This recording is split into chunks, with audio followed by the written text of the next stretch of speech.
Jake Morrison walked through the busy halls of Kepler Station with his small orange and white cat riding on his shoulder. The tabby cat named Patches looked around with bright green eyes as aliens of all shapes and sizes moved past them. Some had scales, others had tentacles, and a few looked like walking crystals that sparkled under the station's lights. The human captain carried a small travel bag and wore his usual brown jacket. He had been traveling between stars for 10 years, and Patches had been with him for most of that time. The cat was small, maybe 8 pounds, with soft fur and a pink nose. To Jake, Patches was family. To everyone else on the station, the cat was just another strange human habit. Jake found his way to Docking Bay 7, where his new crew waited. The job was simple. Go to an old research station on a dangerous planet and bring back valuable equipment. The pay was good, but the crew was mixed. Humans, aliens, and everything in between worked together when money was involved.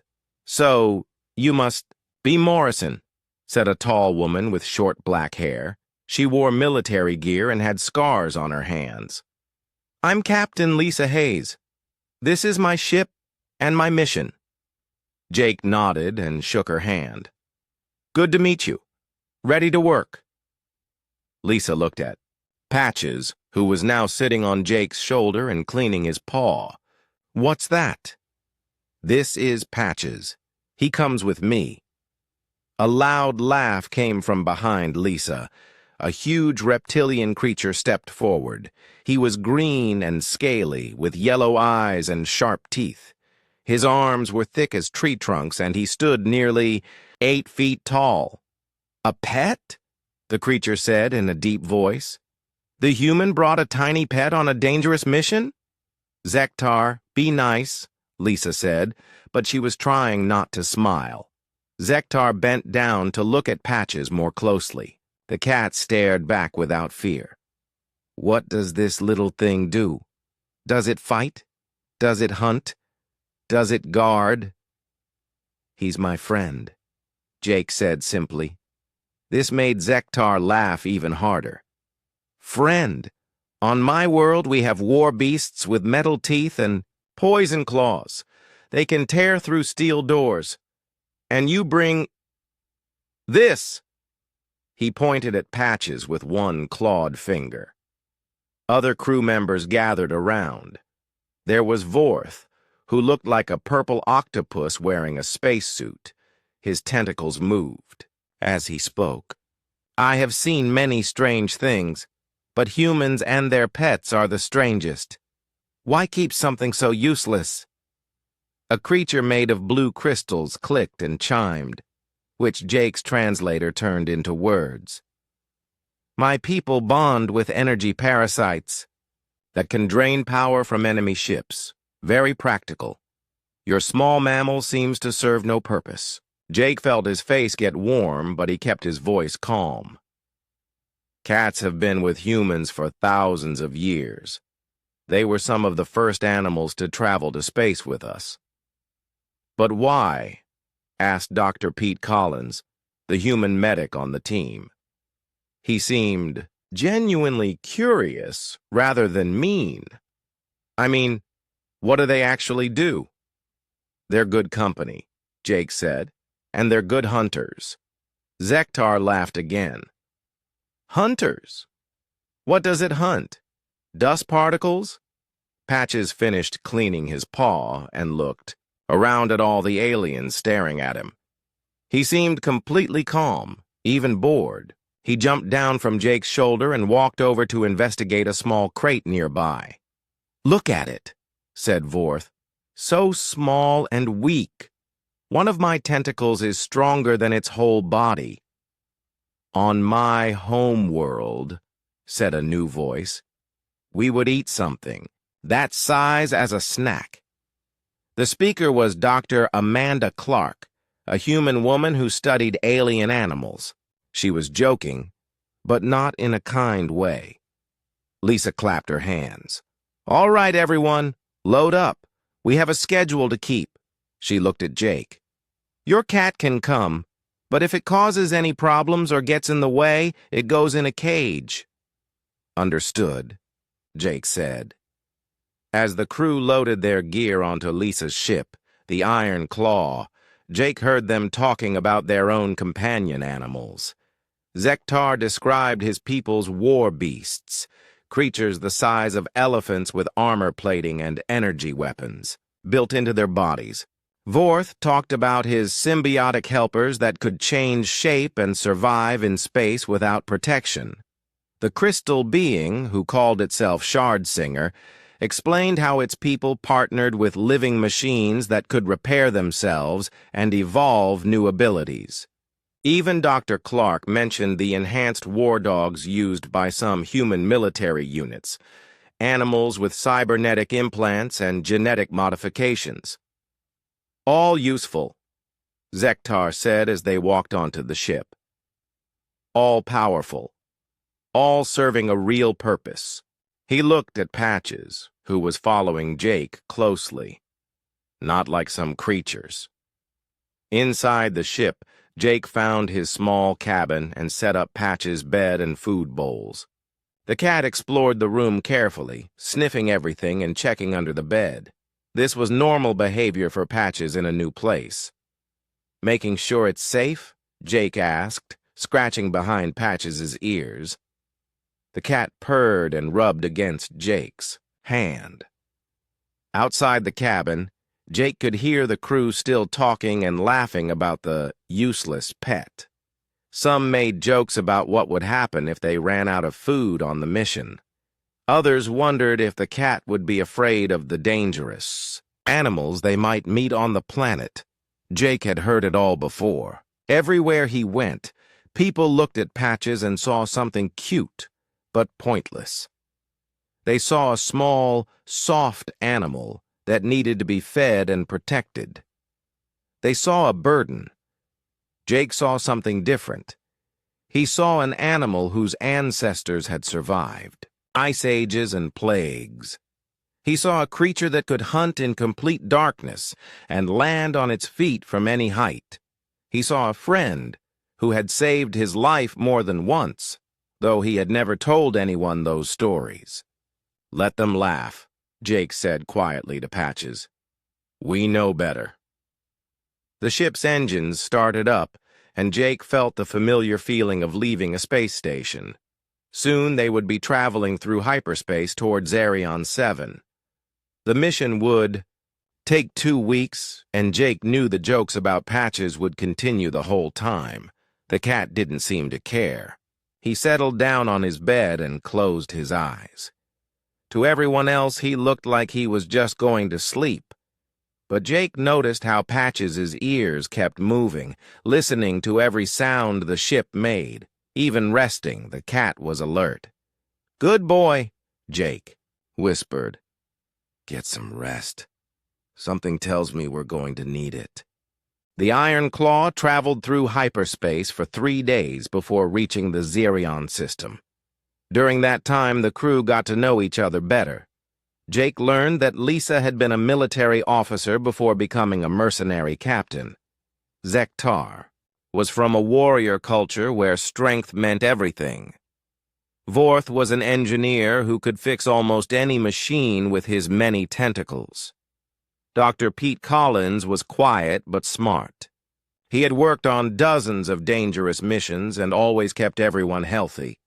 Dr. Amanda Clark knew more about alien animals than almost anyone in human space. She had written books about creatures that could kill a person in seconds. Shardsinger was harder to understand. The crystal being communicated through musical sounds that the ship's computer translated. It seemed to think in ways very different from humans or other aliens.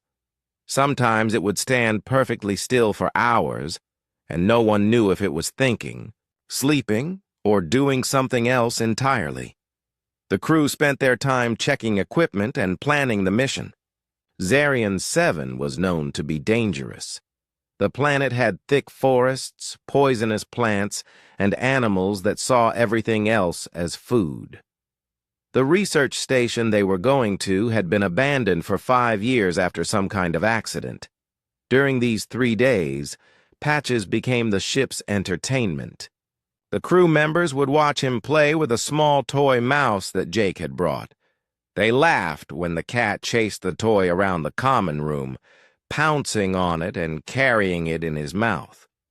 "Look at the mighty hunter," Zektar would say, "defeating the terrible mouse."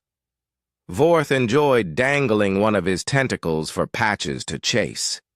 "Such fierce claws," he would joke, as the cat gently grabbed the tentacle with his paws. "I am surely doomed." Even Shard Singer seemed amused. The crystal being would make musical sounds that the translator said meant small predator displays hunting behavior but poses no threat. Dr. Clark watched Patches more carefully than the others. She took notes on her tablet about the cat's behavior. "Interesting reflexes," she said to Jake one day. "Very quick reactions, good balance." "All cats are like that," Jake replied. "Yes, but I'm trying to understand why humans chose to live with these animals. What benefit did they provide?" Jake thought about this. Originally, they killed rats and mice that ate our food, but over time, people just liked having them around. "Emotional attachment," Dr. Clark said, writing on her tablet. "Humans form bonds with other species even when there's no practical benefit." "Maybe there are benefits we don't think about," Jake said. Dr. Clark looked at him with interest. "Such as?" Jake wasn't sure how to explain it. "Cats notice things. They're always watching, always listening. Sometimes Patches acts strange before something bad happens." "You think your cat can predict danger?" "Not predict exactly, but he pays attention to things I might miss." Dr. Clark made more notes. "Interesting theory. Though I suspect it's more likely that you're seeing patterns that aren't really there." Jake didn't argue, but he didn't agree either. He had seen Patches act nervous before equipment failures, before storms, before trouble with other people. Maybe it was coincidence, but maybe it wasn't.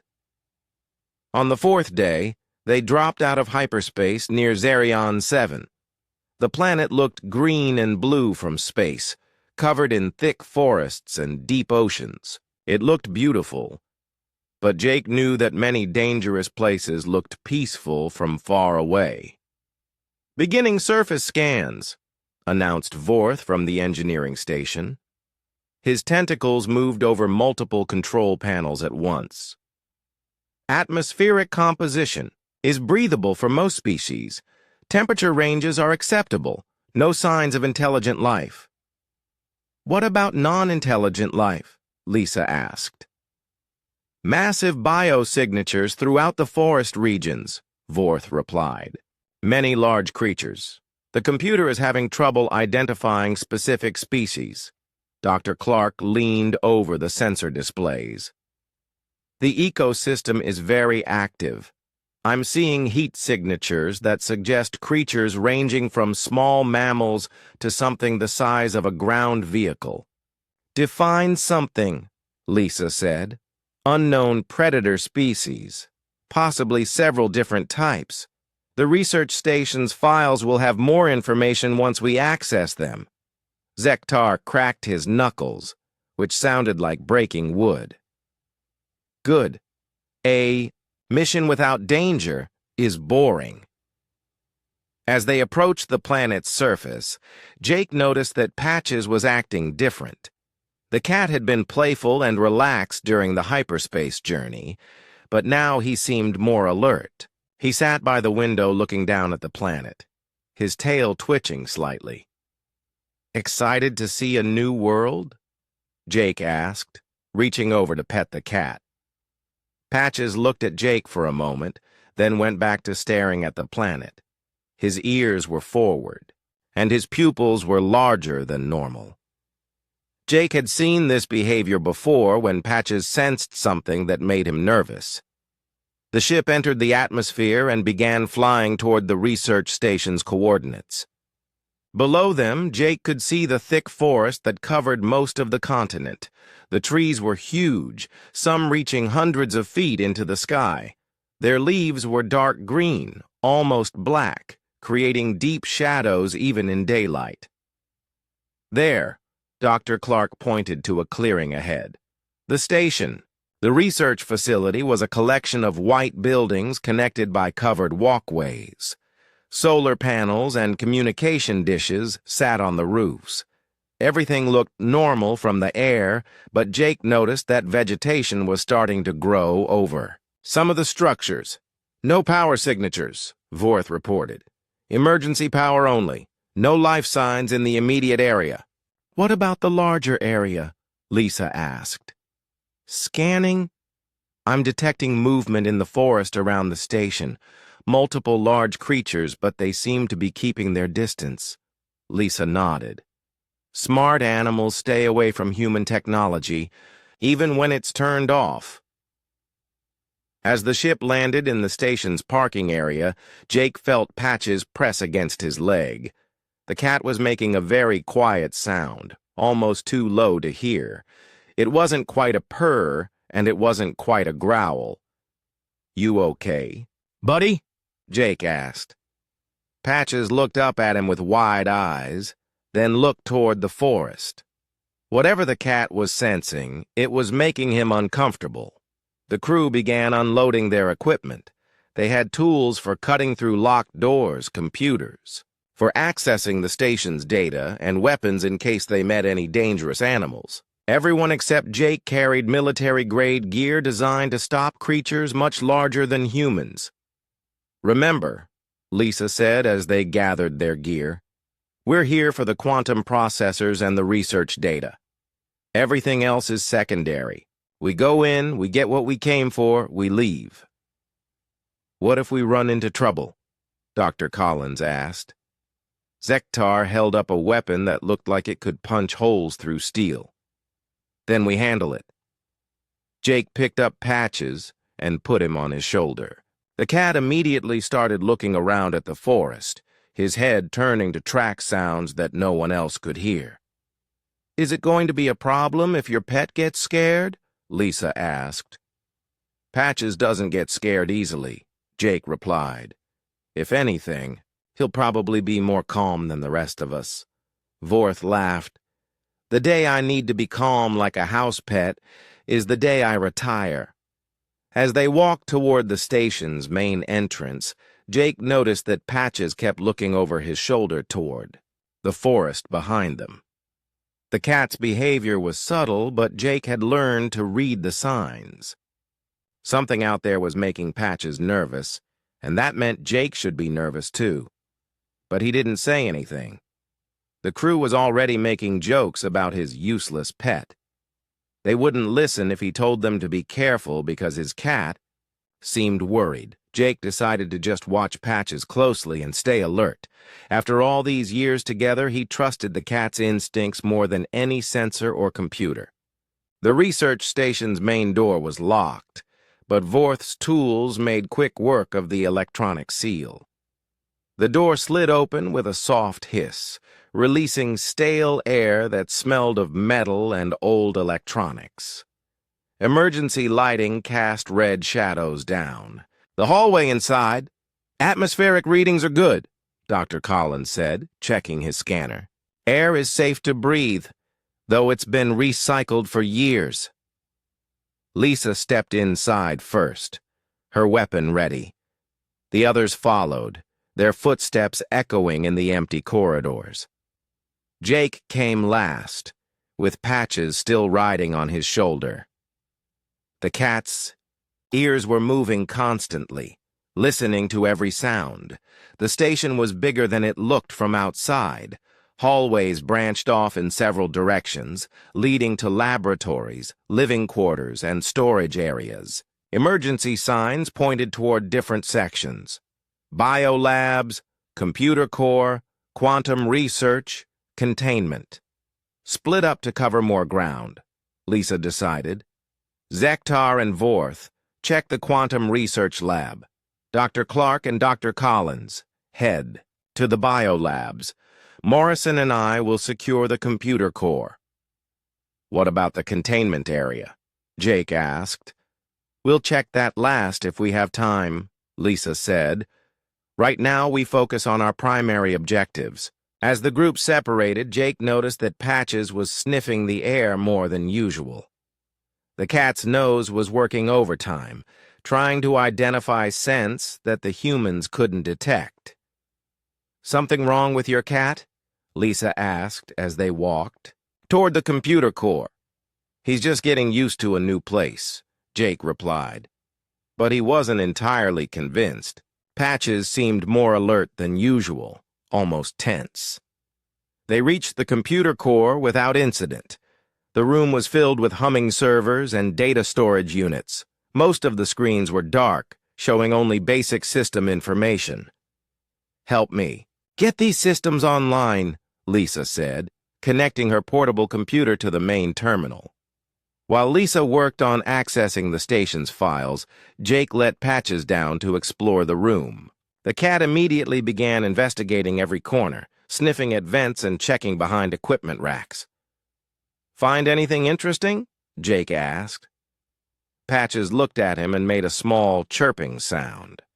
Then the cat walked to one of the air vents and sat down in front of it, staring intently. Just old air circulation, Lisa said without looking up.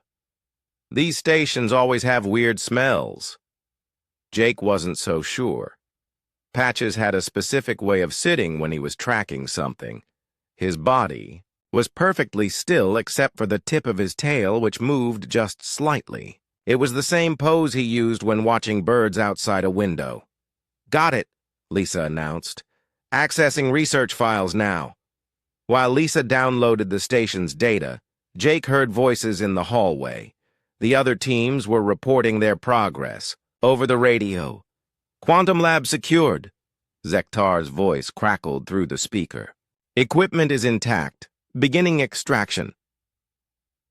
Biolab is interesting, Dr. Clark reported. Lots of research on local wildlife. Some of these creatures are impressive. Define impressive, Lisa said into her radio. Large predators with advanced hunting abilities. The researchers were studying something called Fangbeasts. Think of a tiger crossed with a Komodo dragon, but bigger. Jake felt Patches tense on his shoulder. The cat had jumped back up and was now pressed close to Jake's neck. How much bigger? Vorth asked over the radio. According to these files, adult males can reach 800 pounds. They have retractable venom fangs and can move almost silently through dense forest. Where are they now? Lisa asked. Unknown. The research notes mention that the local population moved deeper into the forest when the station was built. They don't like human technology. Jake stroked Patches gently. The cat was trembling slightly, which was very unusual. Patches was normally calm around new places and strange smells. How's the data extraction coming? Jake asked Lisa. Almost done. Another few minutes and we'll have everything. She paused. Your cat seems nervous. Jake looked at Patches, who was now staring at the ceiling vent directly above them. The cat's pupils were dilated and his ears were flat against his head. Maybe we should move to a different room, Jake suggested. Why? This is the most secure. Location in the station. Before Jake could answer, they heard a sound from somewhere else in the building. It was a low scratching noise like claws on metal. What was that? Lisa asked, reaching for her weapon. Probably just the building settling, Jake said, but he didn't believe it. Patches was now making that quiet sound again, the one that wasn't. Quite a purr or a growl, the scratching sound came again, closer this time. Lisa grabbed her radio. All teams, report status. Quantum lab team here, Zektar responded. All clear. We heard something too. Biolab team reporting, Dr. Clark said. We're seeing signs of forced entry in one of the containment areas. Something got out. Got out when? Lisa asked. Hard to say. Could have been years ago. Jake felt. Patches jumped down from his shoulder. The cat walked to the room's main door and sat down facing the hallway, his back arched slightly. I think we should gather everyone together, Jake said. Agreed. Lisa spoke into her radio. All teams return to the main entrance. We're regrouping. As they left the computer core, Jake noticed that the hallways seemed different now. The emergency lighting cast longer shadows, and every sound seemed louder than before. Patches stayed, close to Jake's feet, looking around constantly. They met the other teams at the main entrance. Everyone was carrying equipment and data storage devices, but they all looked concerned. The containment breach was recent, Dr. Clark reported. Maybe days, not years. Something big broke out of a reinforced holding cell. Something big enough to bend steel bars, Dr. Collins added. The damage is impressive. Zektar was examining his weapon. Good. I was hoping this mission wouldn't be completely boring. Don't underestimate the local wildlife, Dr. Clark warned. These Fangbeasts are apex predators. They've evolved to hunt in dense forest where visibility is limited. Shardsinger made musical sounds that the translator converted to words. Large predator detected outside perimeter. Distance approximately 200 meters. Everyone immediately looked at their scanners and detection equipment. I'm not seeing anything, Vorth said, checking his instruments. My sensors are clear too, Lisa added. Shardsinger made more sounds. Predator is using natural camouflage. Heat signature is masked by ambient temperature. Jake looked down at Patches. The cat was sitting perfectly still, staring at the forest through the station's main window. Every muscle in the small animal's body was tense. Maybe we should set up a defensive perimeter, Jake suggested. Against what? Zektar laughed. Our equipment doesn't detect anything dangerous. Shardsinger detected something, Jake pointed out. Crystal beings see things differently than we do, Dr. Clark said. Sometimes they pick up energy patterns that don't correspond to physical threats. But Jake was watching Patches, and he could see that his cat was tracking something specific. The cat's head moved slightly, following something that was moving through the forest outside. At least we should post guards tonight, Jake said. Fine, Lisa agreed. We'll set up camp in the main lab, 2-hour shifts. But I think you're all being paranoid. As they prepared to spend the night in the station, Jake kept watching Patches. The cat refused to relax, even when Jake offered him food. Instead, Patches positioned himself near the window and continued watching the forest. Jake had learned to trust his cat's instincts over the years. If Patches thought something was wrong, then something probably was wrong. The fact that their advanced sensors couldn't detect the threat just meant the threat was smarter than they expected. Keep watching, buddy, Jake whispered to Patches. I'm paying attention. The next morning, Dr. Clark made a discovery that changed everything. While examining the biolab's computer files, she found detailed research notes about the station's work with local predators. This is worse than I thought, she announced to the group as they ate breakfast from their rations. The researchers weren't just studying Fangbeasts, they were experimenting on them.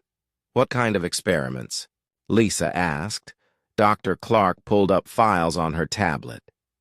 Genetic modifications, synthetic hormone treatments, artificial venom enhancement. They were trying to create biological weapons. Jake felt Patches tense against his leg. The cat had barely slept during the night, instead spending hours staring out windows and listening to sounds from the forest. Biological weapons for who? Dr. Collins asked. The files don't say. But look at this. Dr. Clark showed them a video file.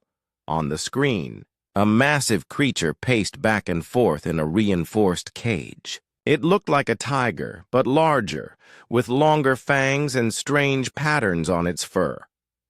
"That's a modified Fangbeast," Dr. Clark explained.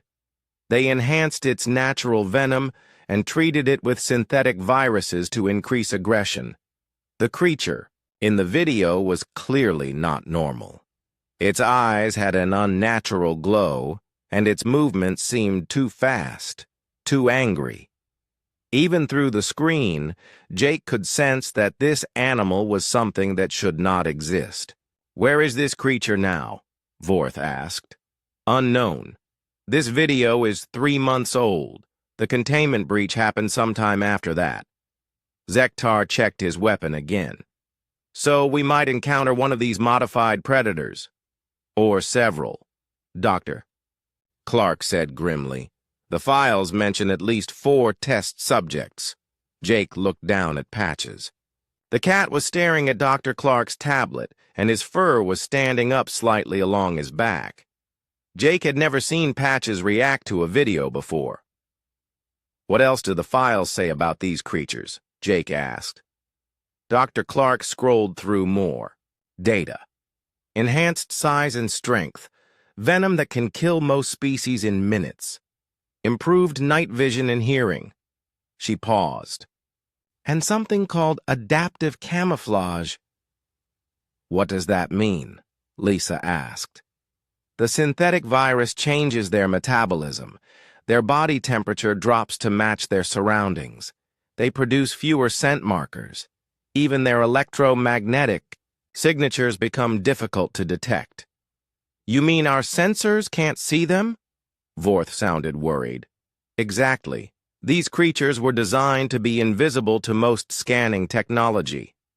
The room fell silent as everyone absorbed this information. Their advanced detection equipment, which they had relied on for safety, was useless against these modified predators. "There's more," Dr. Clark continued.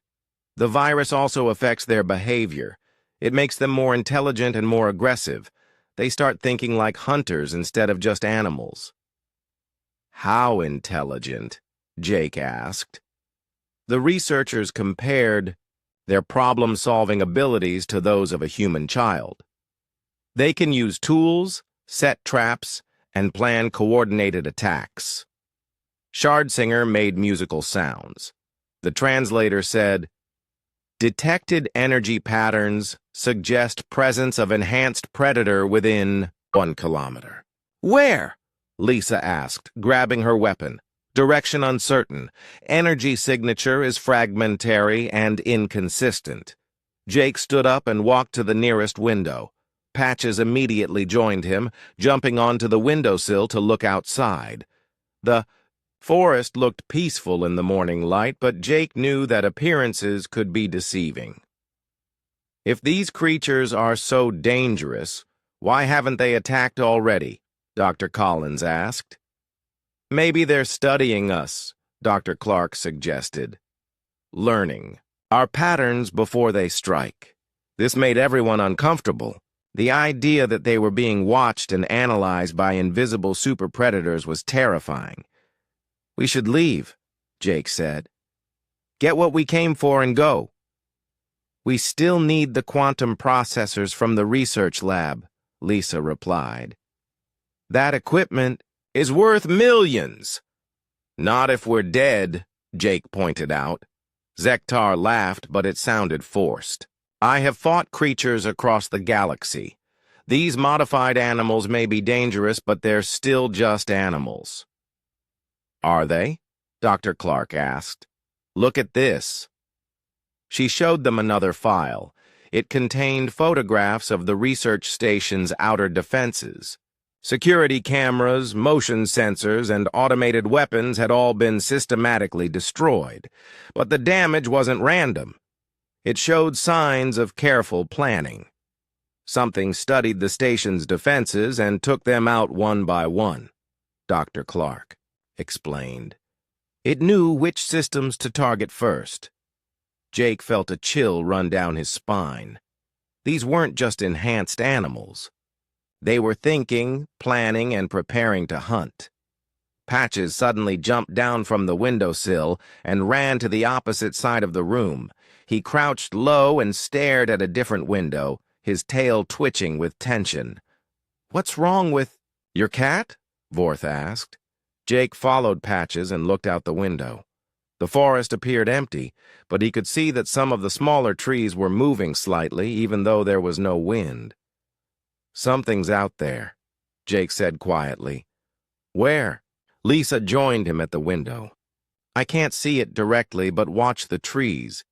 Something large is moving through them." Everyone gathered at the windows, but most of them couldn't see what Jake was talking about.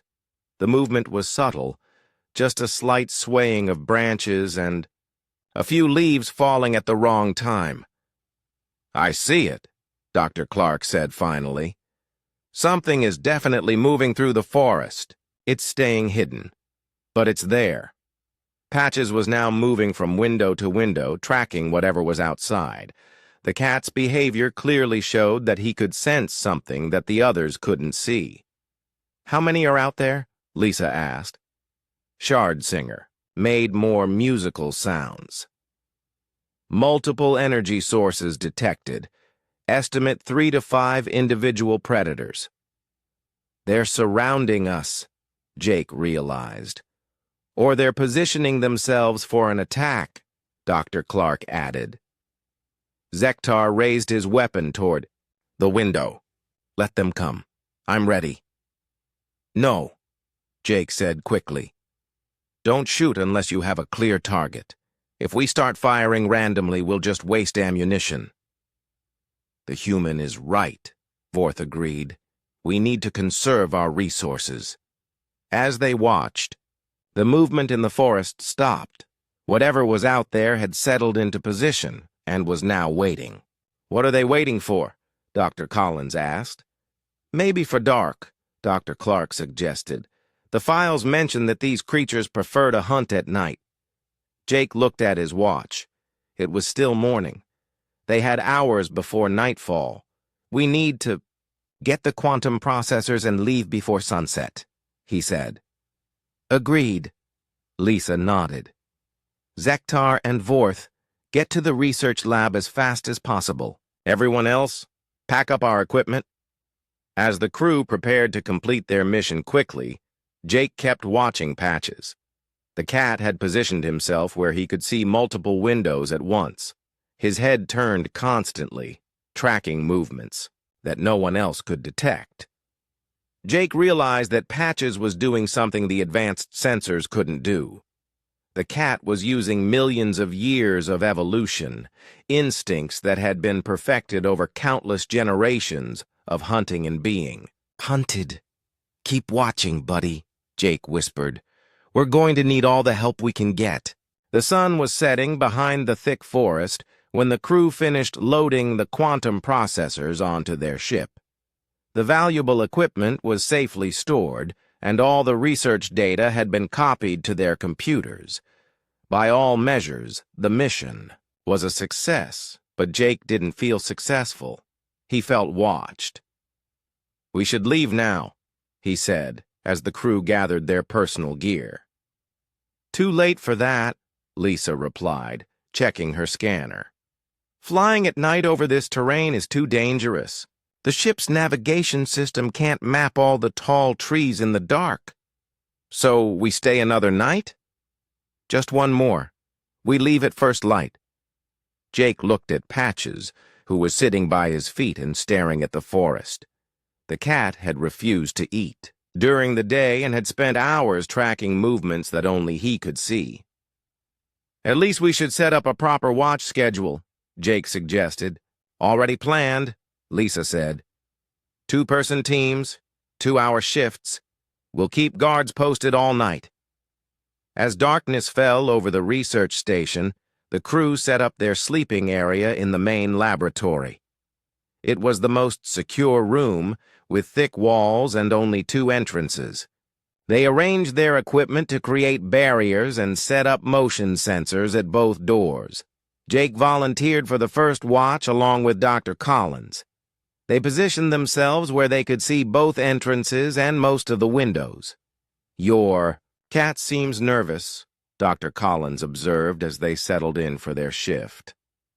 Patches was pacing back and forth near the windows, stopping occasionally to stare into the darkness outside. His ears were constantly moving, listening to sounds that the humans couldn't hear. "He's been like this all day," Jake replied. "Something out there is making him uncomfortable." "Do you really think animals can sense danger better than our equipment?" Jake considered the question. "Different, maybe. Our sensors look for specific things: heat, movement, electromagnetic signatures. Animals look for patterns, changes in the environment, things that feel wrong."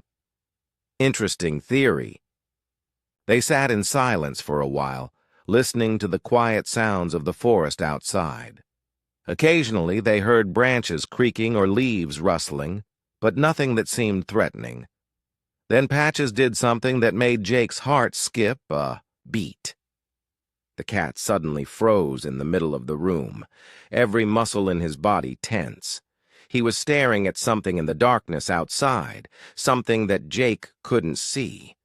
"What is it?" Dr. Collins whispered. Jake moved to the window where Patches was looking. The forest appeared empty, but he could feel that something was wrong. The normal night sounds, insects, small animals, wind in the trees, had stopped. The forest is too quiet, Jake realized. Dr. Collins joined him at the window. "You're right. Where are all the usual night sounds?" Something scared them away. Something big. They watched the darkness for several minutes, but saw nothing. Then just at the edge of their vision, Jake caught a glimpse of movement. It was subtle, just a shadow that seemed to move independently of the trees around it. "Did you see that?" he whispered. "See what?" "Movement. About 50 yards out, near that cluster of tall trees."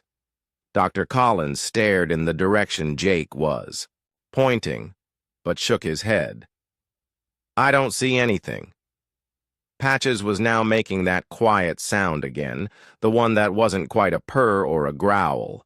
The cat was tracking something that was moving through the forest, something that only he could detect. "We should wake the others," Jake said. "And tell them what? That your cat seems worried?" Jake knew how it sounded, but he also knew that Patches had never acted this way without good reason. "Something is out there. Multiple somethings. Our motion sensors haven't detected anything. The modified creatures can fool electronic sensors. Remember what Dr. Clark said about adaptive camouflage?" Dr. Collins checked his scanner again. "All readings are normal."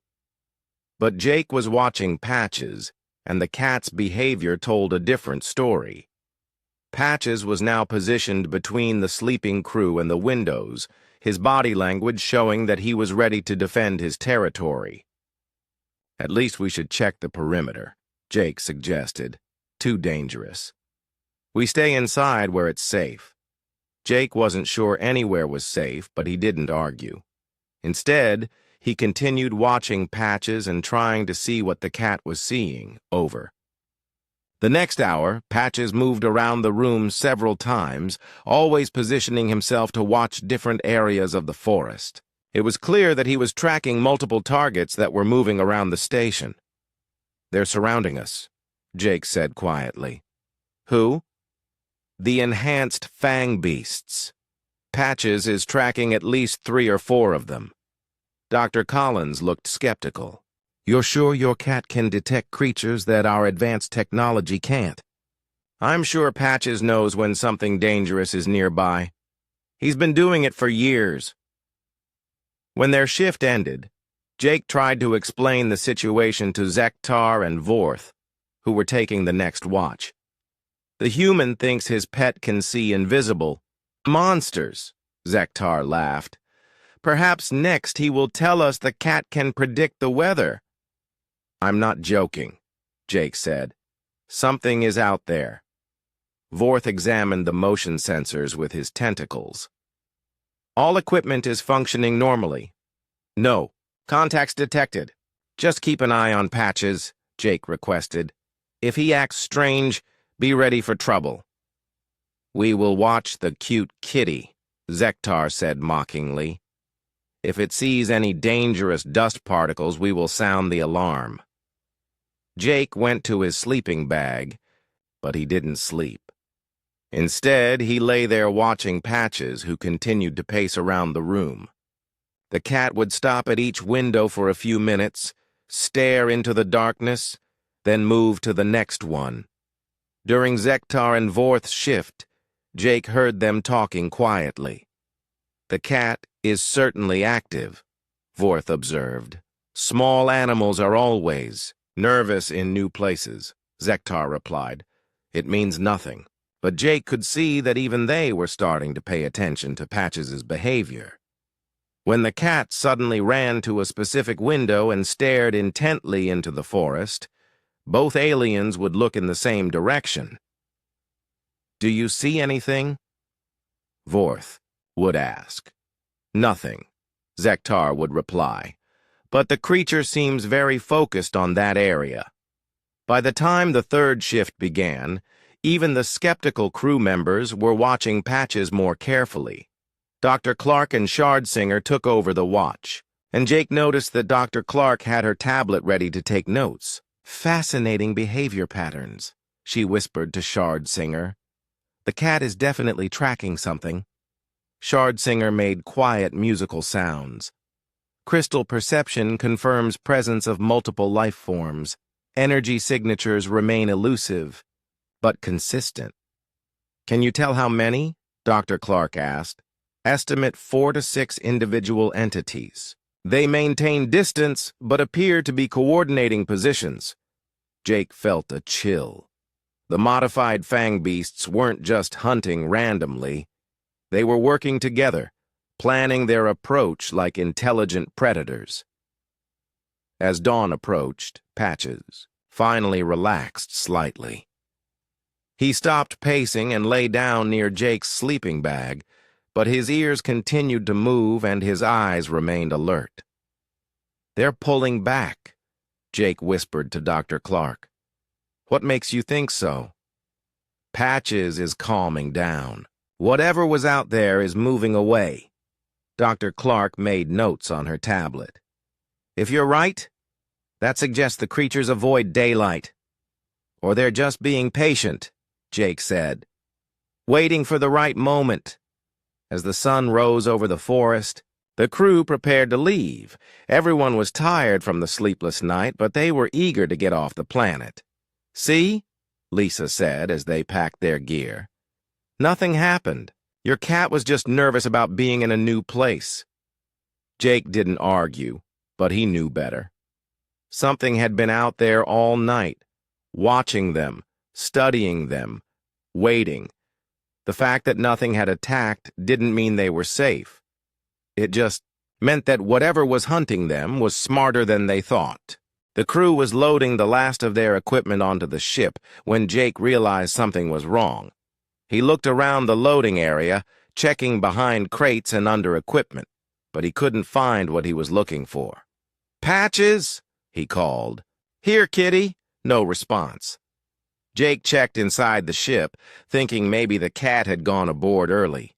He looked in his cabin, the common areas, and even the cargo hold. No sign of Patches anywhere. Has anyone seen my cat? Jake asked the crew. Not since breakfast, Dr. Collins replied. Maybe it wandered off to explore, Vorth suggested.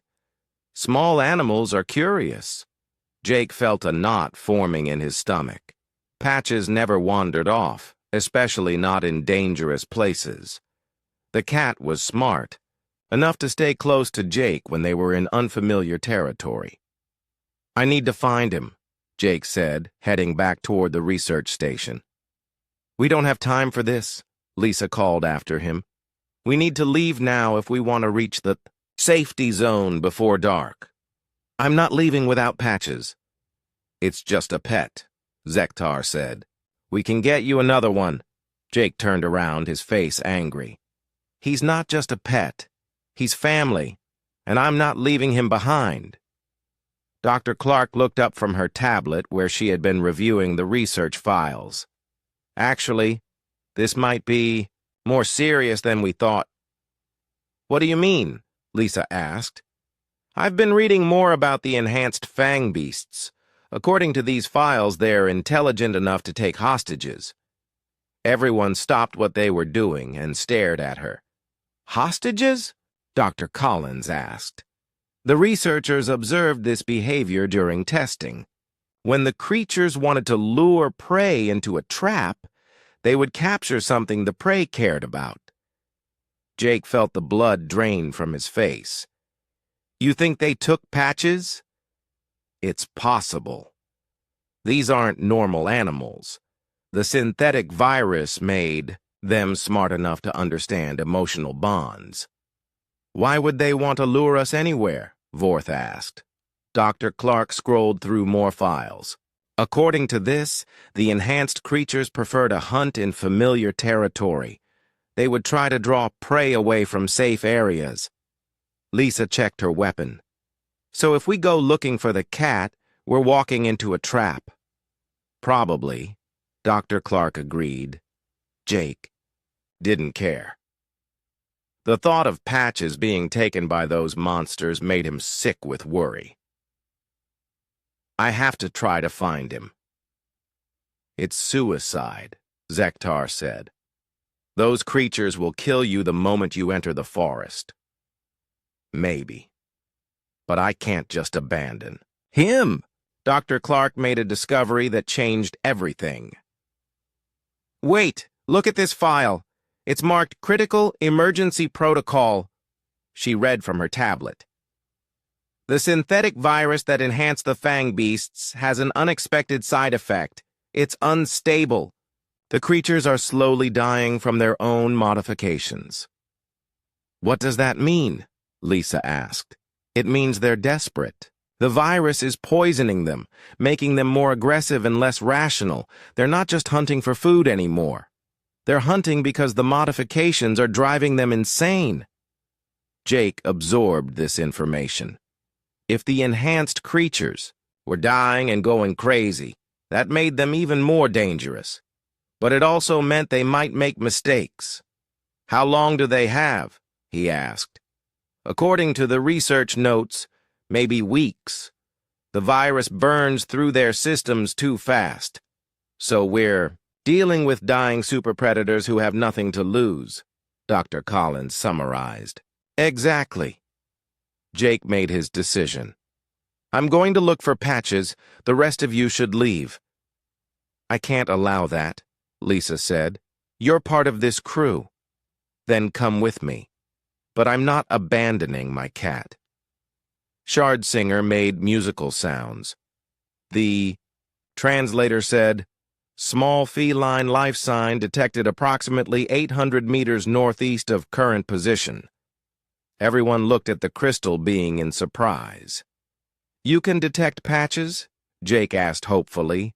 "Feline electromagnetic signature is distinctive. Creature appears to be stationary but alive. Where exactly?" Jake demanded. Shardsinger made more sounds.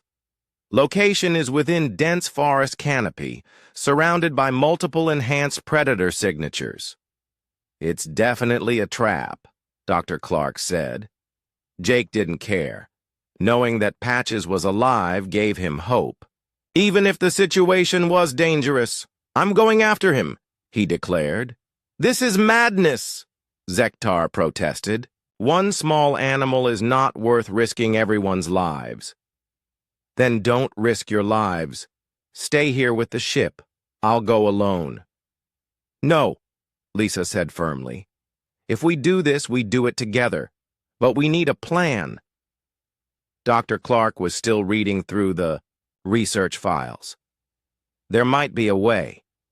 According to these notes, the enhanced creatures have one weakness." "What kind of weakness?" Jake asked. "Their enhanced senses are actually too sensitive." Loud noises, bright lights, and strong smells can overwhelm them temporarily. How temporarily? Lisa wanted to know. Maybe a few minutes. Long enough to create a distraction. Jake was already forming a plan. If we can confuse them for just a few minutes, I might be able to get to Patches. And then what? Vorth asked. You'll still be surrounded by super predators. One problem at a time. Lisa checked her equipment. We have flashbang grenades and sonic disruptors. That might be enough to create the distraction you need. This is still a terrible plan, Dr. Collins pointed out. It's the only plan we have, Jake replied. As they prepared to enter the forest, Jake couldn't stop thinking about Patches. The little cat had spent the last 2 days trying to warn them about these creatures, and now he was trapped because of it. Hold on, buddy, Jake whispered. I'm coming. Dr. Clark made one final discovery in the research files. There's something else you should know. The synthetic virus doesn't just affect the Fangbeast's behavior, it also makes them smell wrong to other animals. What do you mean? Jake asked. Normal animals can sense that something is wrong with the enhanced creatures. They avoid them instinctively. Jake thought about this. So Patches knew they were dangerous even before we found the research files. Your cat was trying to warn you from the beginning, Dr. Clark confirmed. This made Jake even more determined to rescue Patches. The little cat had been right about the danger all along, and nobody had listened. Let's go get him, Jake said, checking his gear one final time. As they headed toward the forest, Jake hoped they weren't already too late. The enhanced Fangbeasts might be dying from their modifications, but they were still the most dangerous predators on the planet. And somewhere in that dark forest, Patches was waiting for rescue. The crew was loading the last of their equipment onto the ship when Jake realized something was wrong. He looked around the loading area, checking behind crates and under equipment, but he couldn't find what he was looking for. Patches? He called. Here, kitty. No response. Jake checked inside the ship, thinking maybe the cat had gone aboard early. He looked in his cabin, the common areas, and even the cargo hold. No sign of Patches anywhere. Has anyone seen my cat? Jake asked the crew. Not since breakfast, Dr. Collins replied. Maybe it wandered off to explore, Vorth suggested. Small animals are curious. Jake felt a knot forming in his stomach. Patches never wandered off, especially not in dangerous places. The cat was smart, enough to stay close to Jake when they were in unfamiliar territory. I need to find him, Jake said, heading back toward the research station. We don't have time for this, Lisa called after him. We need to leave now if we want to reach the safety zone before dark. I'm not leaving without Patches. It's just a pet, Zektar said. We can get you another one. Jake turned around, his face angry. He's not just a pet, he's family, and I'm not leaving him behind.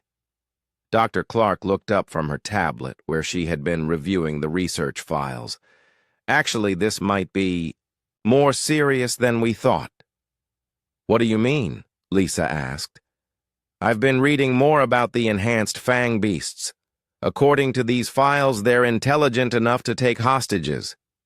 Everyone stopped what they were doing and stared at her. Hostages? Dr. Collins asked. The researchers observed this behavior during testing. When the creatures wanted to lure prey into a trap, they would capture something the prey cared about.